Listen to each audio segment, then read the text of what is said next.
मा हाग्रामा बेफारि नोंथांमोना बुंबाय थायो मा बिदि खोथा बाहायबाय थादों माखासे ससियेल मिडिया क्रिएटर्स बिथांमोन माखासे सथ' मथ' नेता बिथांमोन जेखि दोलोनियानो जाया मानो जेखि संगठननियानो जाया मा हाग्रामा बेफारि मा शब्द बिलाय प्रमद बर'खौ मा बुंगोन अब्ला प्रमद बर' बिथांखौ मा बुंगोन बिथांखौ मानो बेफारि बुंनाय जादों बै समाव खोमोन गसंख्रांलायनाय बिथाङा बड'लेण्डनि सायाव लेक्सार होयोमोन जों उन्दैयाव गामिनिफ्राय मिटिं खोनासंनो थाङोमोन बड'लेण्ड आन्दलन राजा लामा जिरायनायाव माइरं खांनायाव जों हरोमोन फैसा एसे जा दं बेखौनो एसे हरोमोन थाङोमोन बिराद लेक्सार खोनासंनो मोजां मोनोमोन जों प्रमद बर' बिथांनिखौ बिराद बड'लेण्ड आन्दलन फोजाखांनाय बिथाङा लेक्सार होयोमोन नाथाय दिनै बिथाङा मा लाबोखो बास्तबाव बड'लेण्डआ जामारबाय नामा बिथांनि थ्रुयै जामारबाय नामा बड'लेण्ड जानायखौथ' बाद होदो बिथाङा बेखौ फाननानै नांला होननानैसो फैबावदों बिनि थाखायसो बिथांखौ बेफारि होनदों 34 years struggle of NDP बे खस्थ' खालामना जेखिनि सम थै आरो गोलोमदैजों फैनाय बेखौ वेस्ट खालामना होदों मानाव गेदेर प्रमद बर' बिथाङा बेनि थाखायसो बिथांखौ बेफारि बुंदों आरो बिथाङा गावनि खोथानि भेलुखौनो बिथाङा लाखिनो हाया इलेक्सन केम्पेइनाव हायैखौ कमिटमेन्ट होयो ओइ जवा बिटिसि इलेक्शনত निर्बाचনত प्रमद बर' डाঙरिया केनेकुवा प्रतिश्रुति दिছিল এইটো সকলোৱে অৱগত known for all not only in BTC in Assam also मा बुङामोन बिथाङा घरे घरे साख्रि one vote one job टेकेटे डिबु फारिसिल नाय डिबु फारिसिल ना नाय এইটো कमेन्टआव जनाय दियक उखुन्दैया अर सायदोंमोनलां गाइस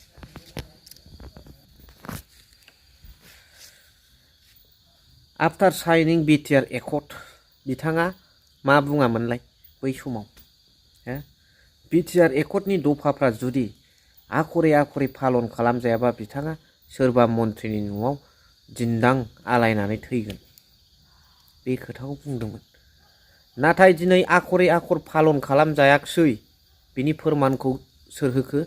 दुलाराय बर' फरायसा आफादा बिनि फोरमानखौ होबाय माब्रै होखो आखरे फालन खालामजायैनि थाखायनोथ' बिथांमोना सोमावसारदों आरो बेनिफ्राय देरसिन मा फोरमान नांबावगौ आरो आखरे फालन खालामजायाब्ला बिथाङा सुइसाइड जानांगौमोन बेखौबो बिथाङा हायासै बिनि थाखायसो बिथांखौ बेफारि होननानै बुंदों आरो बिथाङा बुंदोंमोन बिटिआरआ नामानो बेसेबांबा गिदिर नाथाय नामा बेसेबांबा गिदिर नाथाय बिटिआरनि पावारफोरखौ आसाम गभर्नमेन्टआ मानो लांफिनामोन बिनि फोरमानखौथ' जों होबोगासिनो दं नाथाय बेवहाय बिटिआरआनो जुदि नामानो बेसेबांबा गिदिरब्ला प्रमद बर' बिथाङा गावनि टेनुराव डिउरिं हिज टेनुर बियो मोनसे गेस्ट हाउस बानायनानै होनो हाखो रायजो राजाफोरनि थाखाय मोनसे दालां new construction of rods and bridge बिथाङा बानायनानै होनो हाखो उखुन्दैया डिस्टार्बलै नामानो जुदि बेसेबांबा गिदिरखाबा बिनि खामानि मावनायाबो बिराद गिदिर जानांगौमोन नाथाय बिथाङा गावनि समाव बहा गिदिर खामानि मावनो गैया पावारखौनो बिथाङा लांफिन जाजोबदोंसो आसाम गभर्नमेन्टजों जेला हाग्रामा महिलारि बिथाङा बिटिसिनि चिफ जायो जा थांदों पावार जिमानखिनि पावार बिटिसिरफोरा आसाम गभर्नमेन्ट लेके गइसे এইটো आखु रिटार्न आमार बिटिसिर हादत আহিছে दा बेफोरबादि खोथा थगायनायनि थाखाय बिटिआरनि नामा बेसेबांबा गिदिर होनबाय थलं थथं जालांबाय दिनै गावबागाव पावारखौ मालाय डिसिफ्रासो लाजोब्बाय बेफोरनि थाखाय बिथांखौ बेफारि होनो आरो बेनिनो आगदा आखाइ फेरेंगायाबो गारियाव बारसोमनानै थैनांगौमोन इलेक्सन जेनोब्ला नाथाय बिथाङाबो हायाखसै बेनो दुगा लेक्सार होयो য'ত নাকি সম্ভৱ আছিল ইয়াত কথা ক'ব লাগে এইটোই বিষয় কথা ক'ব লাগে য'ত মানে সম্ভৱ নাই ইয়াত বিষয় কোনো প্ৰতিশ্ৰুতি দি কোনো লাভ নাই আমি যেইটো কাম কৰিব নোৱাৰে এইটো কোনো কমিটমেণ্ট দি আমি সম্পূৰ্ণ কৰিব নোৱাৰিব এই কথাটো সদায় মনত ৰাখি চলিব লাগে যেনেকা বিটিসি অঞ্চলত বসবাস কৰা সকলো ব্যক্তিৰ কাৰণে চাকৰি দিয়াটো সম্ভৱ নহয় আসাম গভর্নমেন্টে তথা ইন্ডিয়ান গভর্নমেন্টে আজিলৈকে তেনেকুৱা ধৰণৰ ব্যৱস্থা পাব্লিকৰ কাৰণে ৰাইজসকলৰ কাৰণে প্ৰদান কৰিব পৰা নাই। আমাৰ সন্মানীয় প্ৰমোদ বড়ো ডাঙৰীয়া কেনেকা এই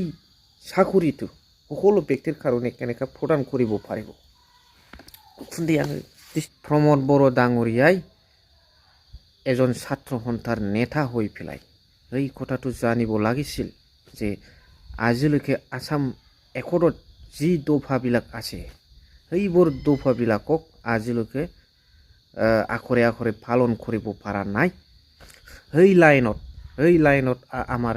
বিটিআৰ একৰ্ডৰ দফাবিলাকক কেনেকুৱা আখৰে আখৰে পালন হ'ব এইটো অলপ জানিব লাগিছিল প্ৰমোদ বড়ো ডাঙৰীয়াই আৰু কথাটো দিব লাগিছিল। কিন্তু তেখেতে যদি আখৰে আখৰে পালন নহয় তেতিয়াহ'লে সুইচাইড কৰিম বুলি কমিটমেণ্ট ৰাইজসকলৰ সন্মুখত দিছিল। সেইকাৰণে তেখেতক বেপাৰী বুলি আমি ক'বলৈ বাধ্য হৈছোঁ। बिथांखौ बुंनायनि खारना दा नोंथांमोना सोरखौबा बेफारी होनदों सोरखौबा नाथाय आसल बेफारिया सोर आरो बिथांखौ मानि थाखाय बेफारी होनदों बेखौ नोंथांमोना मिथिनानै लानाया जोबोद इम्पर्टेन्ट। राजनितिकखौ सोरनिबा लेक्सार होनाय सोरनिबा बुंनाय सोरनिबा माबानायजों देरहाया। जे बिथांमोनखौ रायजो राजाया नायो मोनसे गावसिनि टेनुराव खुंनाय समाव जा खामानि मावदों मा खामानि मावदों रायजोनि थाखाय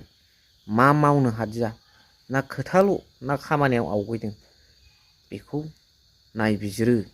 रायजो राजाफ्रा। दा प्रमोद बड़ो बिथाङा गावनि सासन समावहाय मा मावनो हादों दिनै सोरनिबा बुंनाय सोरनिबा मानायजों बिपिएफ दोलोआ जौगादों दावगादों आवगायदों बे नङा। गावबागाव लाइनाव एसे एनै आवगयो सोरनिबा नेतानि बुंनाय खोथाजोंबो। नाथाय प्रमोद बड़ो बिथाङा जाबादि गोरोन्थि हाबा मावदों गावनि खुंनाय समाव जिबादि रायजो राजाफोरखौ थगायदों बेखौनो रावबो मोजां मोनखालामोन। बेनिखायनो रायजो राजाफ्रा हाग्रामा महिलारि सारखौ दोलै नोगोरै ओंखारजोबनानै बिथांनो बहर होनानै देरहाहोदों आरो बिथांखौ रायजोनि खामानि मावनो सुबिदा होदों आरो बिथाङा दा लासै लासै मावलांनो नाजागासिनो दं। मा सानो रायजो राजाफोर कमेन्ट्सनि गेजेरजों जरुर फोरमायहर। थेंक इउ भेरि माच फर वाचिं। लाभ इउ।